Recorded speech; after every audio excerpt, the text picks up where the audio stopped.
Hi, guys. Thanks for letting me share with you guys today a devotional for your guys' Bible study. I'm going to be reading from the Old Testament.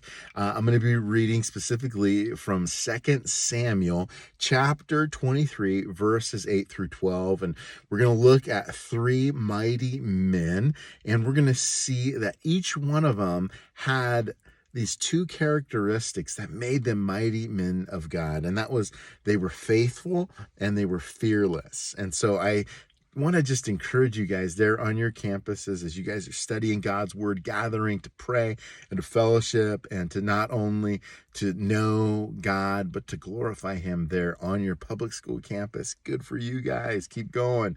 That's awesome. So let me read the Bible and then we'll talk about it. Verse 8 says this in 2 Samuel chapter 23. These are the names of the mighty men whom David had: Jehoshaphat the Teclamite, and he was chief of the three. He yielded his spear against 800 whom he killed at one time.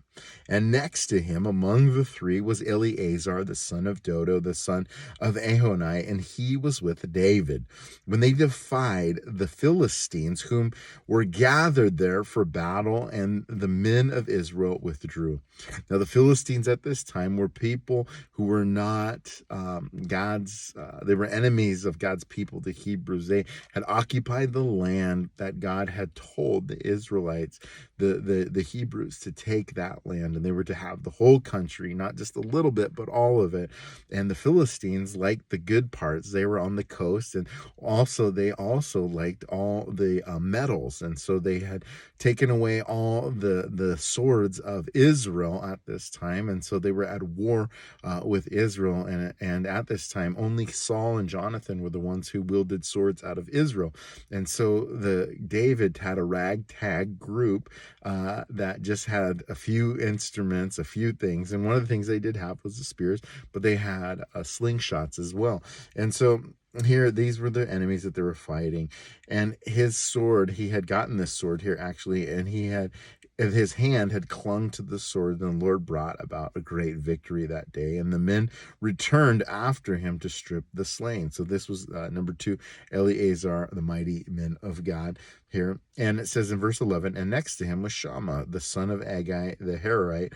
The Philistines gathered together at Lehi, where there was a plot of ground full of lentils, and the men fled from the Philistines, but he took his stand in the midst of the plot, and he defended it, and he struck down the Philistines, and the Lord worked a great victory. And so each one of these guys was phenomenal at being a warrior, but they were faithful brothers, and they were also fearless brothers as well. And so in our lives, in our walk with God, is there a place for that we can be fearless and we can be faithful? I believe so. And these guys, that was their characteristics that made them mighty men of God. And my prayer for us is that we would grow in our faith, right? But also magnify and glorify God with our thoughts, our deeds, and our actions on our campuses. And so I just want to ask a question, and this is why when we see Shammah, the last of the mighty men, and his stories in verse 11 and 12, that it says that he's guarding a hill of beans. It seems really insignificant. These lentils, they're like beans, and I'll call them beans.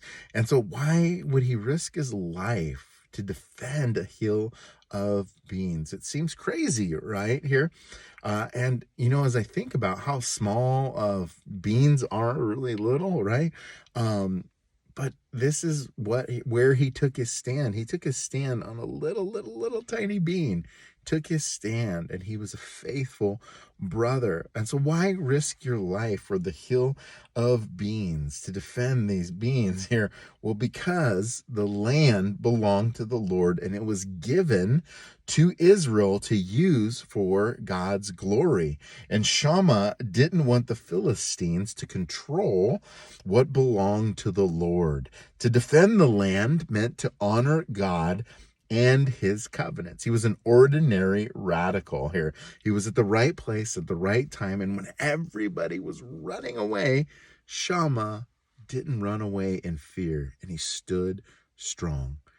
just like a fireman, when a building's on fire, everybody runs out of a building that's on fire.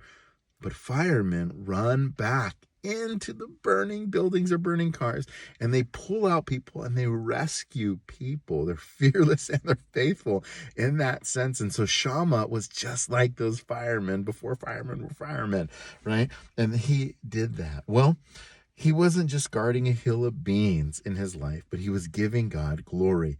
1 Corinthians chapter 10, verse 31 says, so whatever you eat or drink or whatever you do all to the glory of God.